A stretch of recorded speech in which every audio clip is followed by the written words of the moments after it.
for me, it's the day-to-day hair that people wake up to every day and how they're going to quickly style it and look good for the day.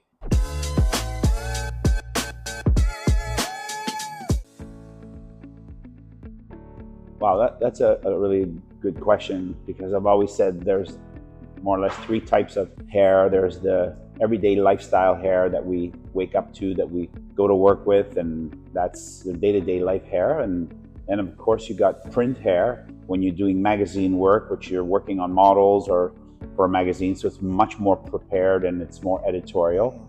And then you have, hair that's just like people that want to make a statement with bright colors and, dramatic, and, that clientele.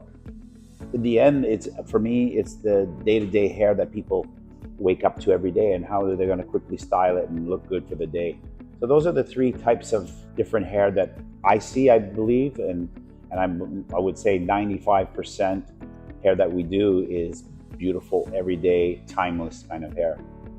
There's a balance when it comes to those three types of looks that we don't always see in daily life. It takes a lot of work to do the editorial stuff, like Gianfranco was saying. There's a lot of hands involved in that. And then with the more avant-garde, the stuff that's kind of way out there, it's beautiful. And it's that opportunity where us as artists get to take our medium, which is hair and color and products, and go to the extreme and show parts of ourselves that we never get to see, in daily life. Because, well, a lot of people don't want to wear that hair.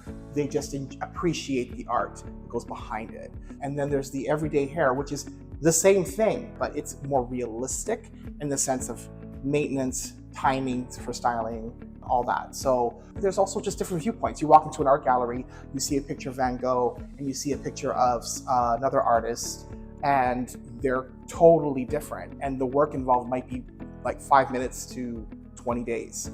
Touching on what Santo said, today people are very educated with the internet, and they can pick up stuff right away, and in a second they have all kinds of information and pictures. And I like that clients bring inspo pictures. It gives me an idea where their head's at, no pun intended, but it gives me an idea of what they're thinking. But I also will explain to clients, you have to understand, if this is in a magazine, this hair they've had a hairdresser working on it, makeup artist, and it's really perfect. It's a little bit different than everyday lifestyle.